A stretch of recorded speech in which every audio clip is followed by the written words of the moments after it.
Good. I have it correct. Team bans are showing up on the bottom of the screen as well. I hope you guys are okay with that. Normally I have it pop up and pop off, but I just didn't have time to adjust that. We don't have a build viewer working anyways. This is the first weekend after the patch, and unfortunately, many of the mods that we all depend upon for tournament is not working, which is fine. This is the Warships Classic tournament, so we're gonna roll the clock back on the mods too by 5 years, just like the game itself. All right, so PN versus TCN, game 1, fight. We have Daring, that's Butters, Tingly Tomahawk, and a Shimakaze. Kleber, run by Asharona. Additional 1 is in the Wushta. We have got Incandescent in the Guten Liu, or Howden Liu. And we've got 2 Salems, Nakari Ayami and Lone Whales Salem. Backing them up is Booking Its Conqueror and Puddin's Montana. Puddin waiting until everybody just gets the F out of his way before he starts moving. Let's take a look down to the south. To the south, we've got TCA. That's Vile 9 right there in the Harugumo. Got Todd, forward UN2, forward unto Dawn, I guess, in a Daring. Additional 1 in a Daring. Backed up by Points Conqueror and Blood Legend in the Wushta. Got some names here that we recognize. IKEA in the Moskva. Silverblade in the Kremlin. Additional 2 in the Salem. And finally, XDD Briche in the Kleber. All heading towards the sea cap. So pretty even deployment early on. We've got the usual daring on daring action. Now remember, because of the various ships being banned, we have some changes a little bit in ships, and that's the whole point of the pick ban system.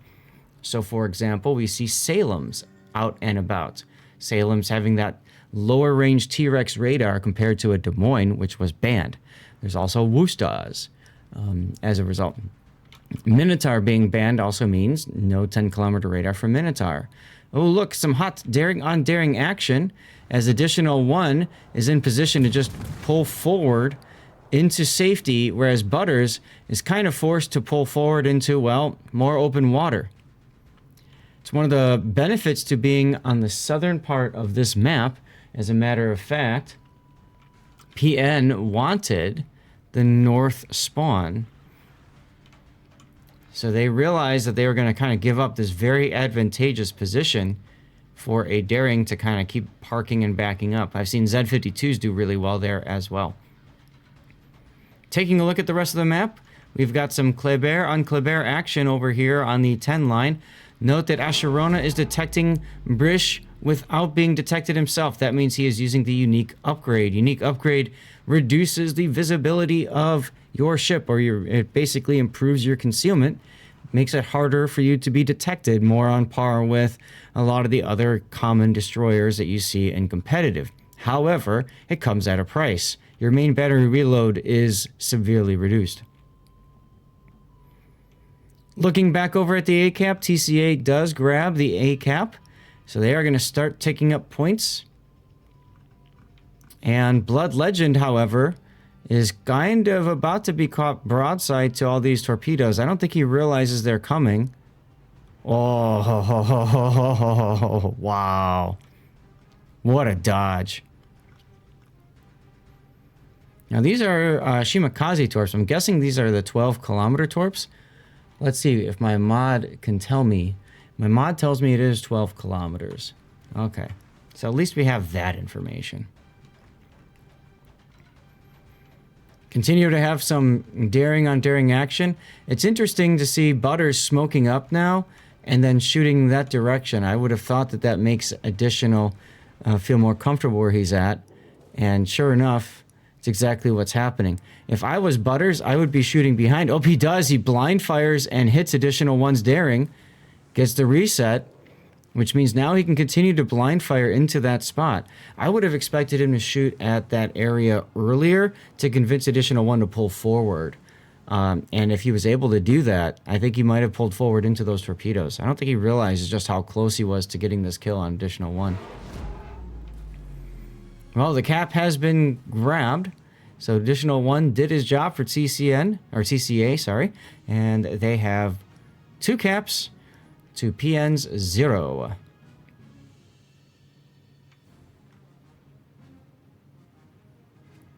We got some Wushta on Wushta action as Blood Legend. Radar's additional 1's Wushta and additional 1's Wushta. Radar's Blood Legend. We got some battleship shells coming in, and doesn't matter because a Harugumo takes out additional 1's Wushta just like that. Imagine being in a smoke screen and not having your hydro on. That's an oof. What you guys are seeing here is the traditional European style death snail, where they make a smoke, they fit a radar cruiser in that smoke, and they try to win on attrition. I guess that's kind of like trench warfare in a sense. And as you can see, they are definitely winning on attrition. Getting that random shot in and getting that kill on the Wushta is huge. Tingly Tomahawk is going to have to back off, and Ishimakaze booking it is going to have to book it the wrong direction and leave. And that's going to allow TCA to roll up the flank. In addition, since Bravo is covered for them, they really don't have to worry too much. They can just chill.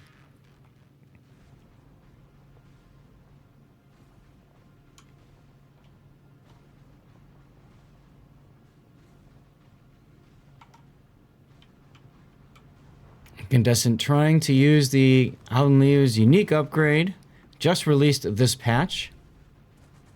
Unique upgrade gives Howden Liu more charges of its Dutch oven. Some decent bomb hits there. But, you know, it's a Kremlin. It's going to take a while for it to die. So I'm not quite sure what PN is hoping for here. Meanwhile, Puddin is continuing to play goalie in the backfield, working his way down towards the 8 line.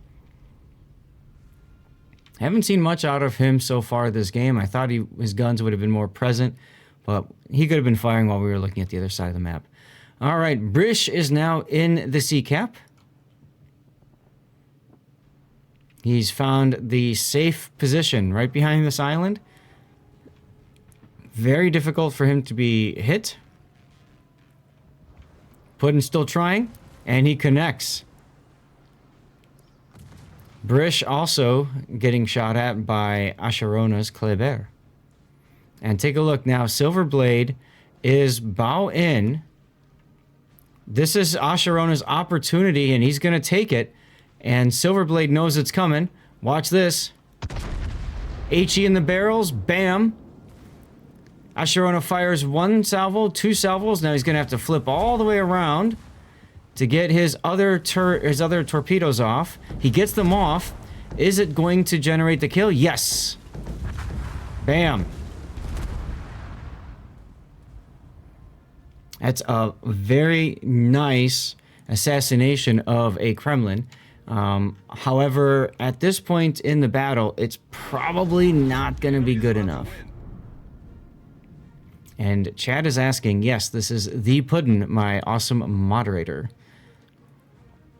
who's also handling your giveaways while playing in the tournament because he's a crazy lad. Lone Whale goes down. And that's pretty much going to do it. I mean, they're down 3 ships. I don't think it's going to be that possible for PN to come back from this. Puddin is now saying the heck with us, and he's going to go into the C-cap. And booking its Conqueror has been whittled down to next to nothing. Conqueror has that super heal, but it's super ineffective under sustained fire from 3 or 4 different targets. Puddin's going to take a torpedo or 2 for his trouble. He takes 2 on the nose. But wait, there's more. And he actually turns into the next torpedo salvo. I'm pretty sure he DCP'd. Is he going to find a convenient Montana-sized gap in the torpedoes? He does, because he's Puddin, and that's what he does best. He's looking for IKEA and the Moskva. There's a shot there. Nothing. Forward Unto Dawn has wrapped around completely and is just opening up on Puddin because he knows Puddin's got too many other things to look at. And he's about to go down, and when he does, that'll pretty much seal the deal. 20 points left for PN. They might even get zeroed out here. Incandescent trying to come up and help out. Maybe pick up some survivors or something. He's trying to Dutch oven IKEA. But this match is all but over. Matter of fact, we'll go ahead and get a death pick of Puddin. How often do I get to say that, guys? Not very often at all. Nice. All right, well, that was game one. Remember, this is a best of 3 series. So game one goes to TCA. Congratulations to them. All right, let's go back to our best of 3. Use. Woohoo, here we go. All right, ladies and gentlemen, here we go. Game 2 of this best of 3, our first matchup of the day of the Warships Classic tournament on Sleeping Giant. TCA bringing with them a Grozovoy, that's additional 3. Forward Unto Dawn's Daring. Vile is now in an Alvaro de Bazan. I guess he got tired of the Harugumo that we are so used to seeing him play. Brioche is in a Kleber. Blood Legend resumes in the Wushta. IKEA is in the Moskva, additional 2 in another Wushta. Point is now in a Conqueror, and Silverblade is in a Kremlin.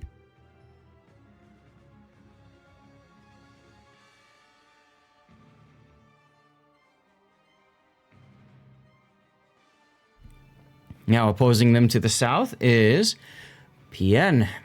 These guys need to win this game to force a game 3, otherwise they will be knocked down into the loser's bracket.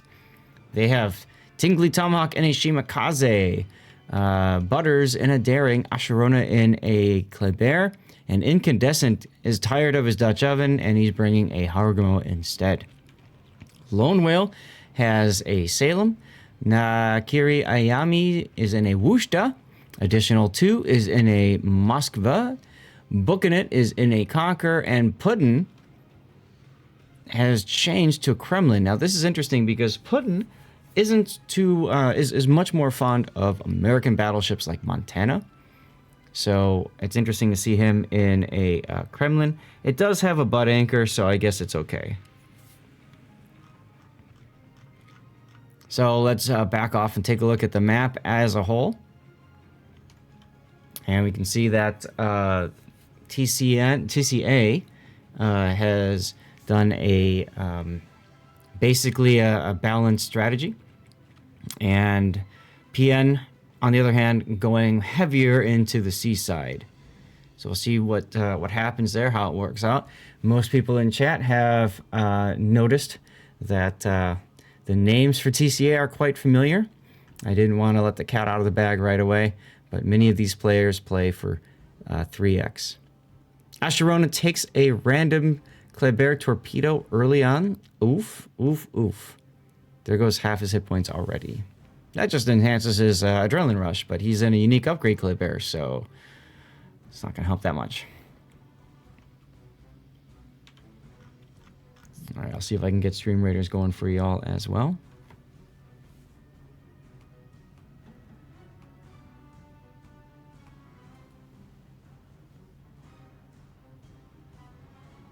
Aside from that early torpedo, not much else to report on for right now, at least. Both teams still kind of jockeying for that initial position. We have, once again, the Daring on Daring fight at the B cap. Now, once Puddin is out of the tournament, his plan is to return to casting alongside me. So this should be a lot of fun.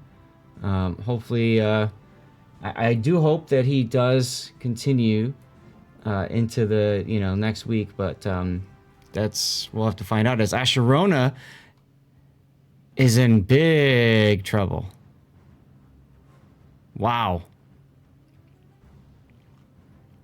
And Nakiri Ayame has got torpedoes coming in. Looks like they're going to make the same play that they made earlier, taking torpedoes and dying. No. They're okay.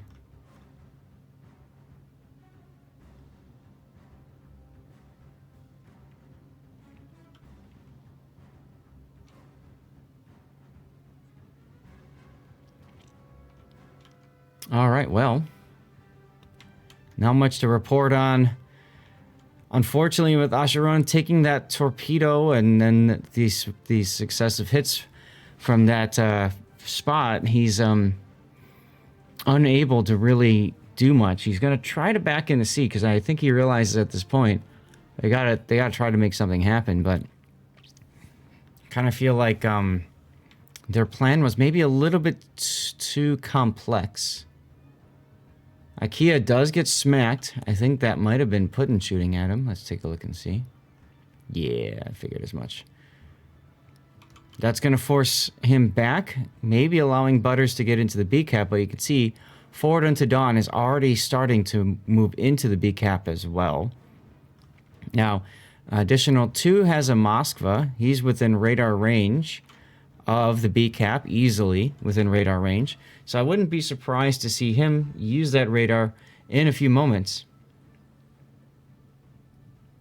But he's also got to be very frosty because if he's spotted, they got to know there's a daring up there.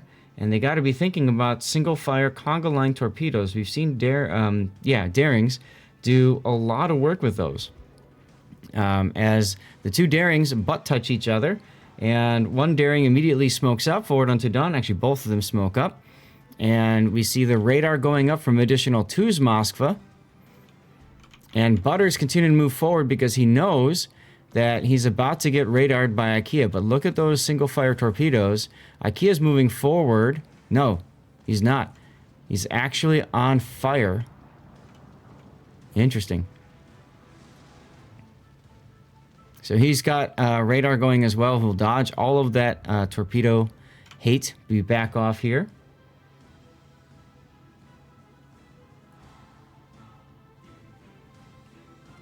And I would say a pretty inconclusive early fight. But that being said, Forward Unto Dawn is in trouble now. And here comes, I think, this might be Putin's salvo from the Kremlin. No, it's Lone Whale. Putin's got his own trouble. He's already down to half health.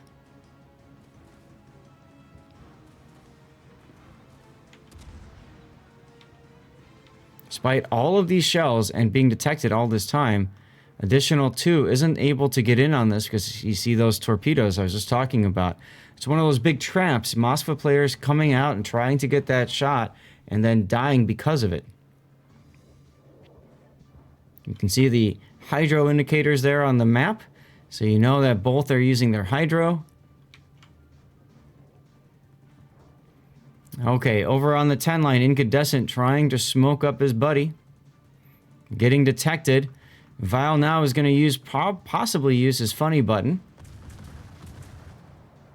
Looks like he might be. Oh, Incandescent's going to stop right in front of these torpedoes. If he reverses, that will be disastrous for him. He does not. We'll go take a look at the battle on the 1 line in a moment as well. All right, Nakiri manages to dodge those torpedoes. Blood Legend with a really nice salvo in breaking Incandescent's engines. They're trying desperately to get Vile, but Vile is not having any of it. He's just going to say, yeah, to heck with you guys, and just back off. Meanwhile, Putin continues to be farmed down to oblivion, so he's about to go down. Let's take a look at the other side. The Conqueror, booking it, is also being farmed pretty heavily too. As additional 2's Wusta, Silverblade's full health Kremlin, and additional 3's Grozovoy all work down booking it. Remember, Conqueror has really good concealment as well, but you give up that concealment to fire your guns. Putin does go down. We knew that was coming. And here comes TCA's assassination of Butters. Whack. There he goes.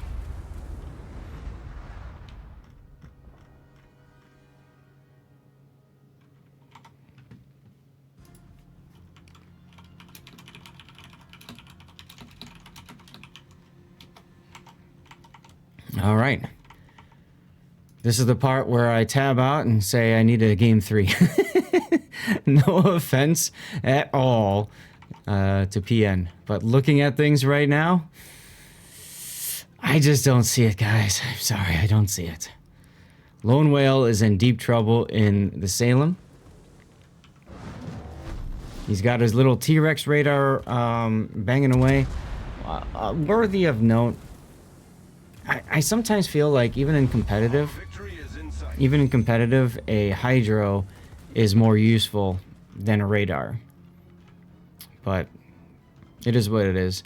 Alvaro de Bazan runs in Asherona. Asherona goes down. You can have all the concealment in the world, but if you can't back it up with friends and your own guns, it really doesn't matter, does it? Especially when you know your opponent is using radiolocation and he knows that you're quite low. All he has to do is walk in your general direction, and at a certain point, he'll find you and kill you. There goes the Salem. So I guess the question is, in chat, place your bets now. Put in chat right now. What do you think? Who will be the last one to die? Maybe we should do that, Puddin', if you're listening to me. Maybe we should do that. You won't be listening to me. Now, you might actually be, because this game's pretty much over. But it might be kind of fun, you know? Whoever guesses the correct ship to be the last one to die wins the code. Conqueror goes down, and that will give us our death pick. Although it's kind of a crappy one, sitting there on the border. But, yeah. Yeah.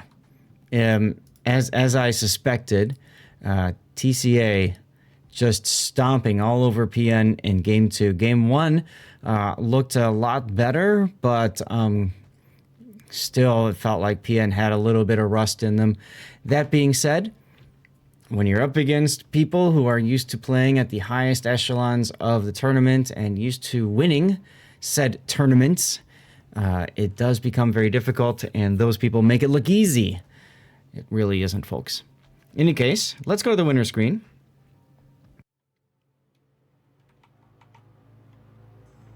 And congratulations goes to TCA for winning this 2-0.